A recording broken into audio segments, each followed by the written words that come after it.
The 2032 election in America saw J.D. Vance win by a massive margin. Like seriously, the Republicans won with more votes than in any previous election. The country was still slowly breaking in two, and there was massive political violence after this election. And while it wasn't nearly as bad as in 2028, it was still pretty fucking terrible. Unfortunately, the rest of the world also exists, so let's look at what's going on outside of the United States. In the rest of the world, a couple of other things would happen.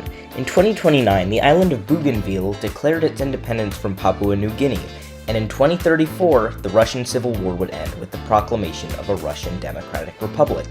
But this new republic was incredibly unstable. Rocked by extreme violence from both the far right and the far left, it would only truly last a couple of years before it would end violently. A couple of other things would happen in some other places.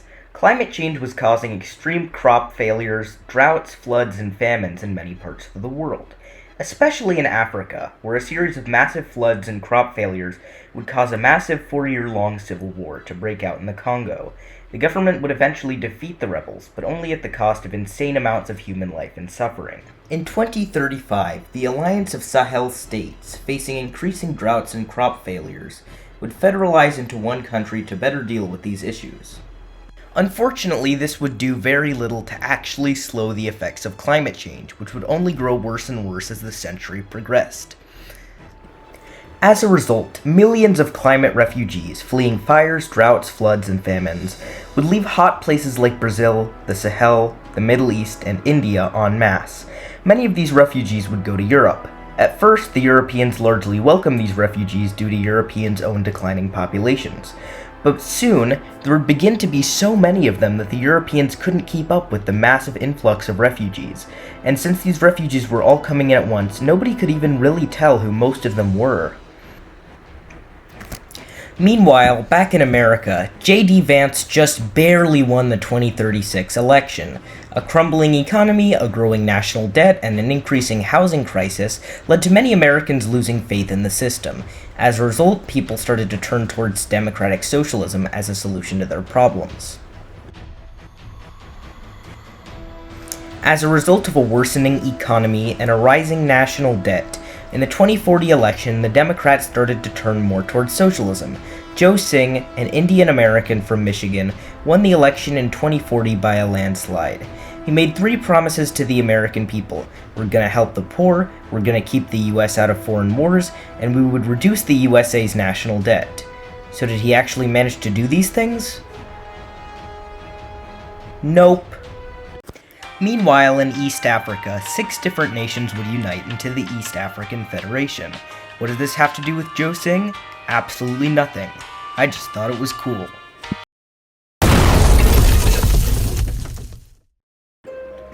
A massive Islamist terrorist attack occurred in the German city of Munich. Over 600 people died. Thousands more were injured.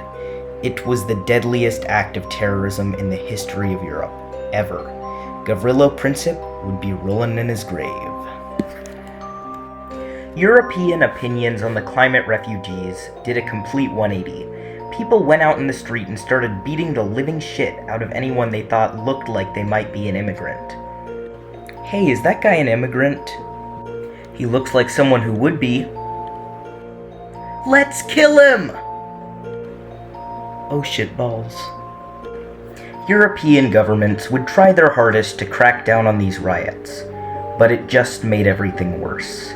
The climate refugees kept coming in and the people were not happy. Eventually, the EU was forced to close its borders entirely, but it was too late. One by one, European countries fell to far-right nationalism, and the EU officially dissolved itself on January 2nd, 2048. Now that Western Europe had fallen to far-right nationalism, many countries which were seen as arbitrary creations were annexed into others. Belgium was seen as a remnant of the old EU, and so it was split between France and the Netherlands. Germany would annex Austria and Luxembourg due to them speaking Germanic languages, but otherwise the European map would stay relatively the same. But some places still weren't satisfied. Scotland, the Basque Country, and Catalonia were riding high on this new nationalistic fervor, and wondered if they too could maybe gain independence and have their own sense of nationalism. Spain had allowed Catalonia and the Basque Country to hold referendums on independence, but once they had voted for it, Spain did not allow them to separate. Back to America, where Joe Singh was finding it harder and harder to actually accomplish any of his goddamn goals. The national debt was still rising, and everyone was still getting poorer and poorer. But Joe had a plan. Nah, I'm just fucking with you. He had absolutely no goddamn idea what to do. The debt was still rising, and rising, and rising.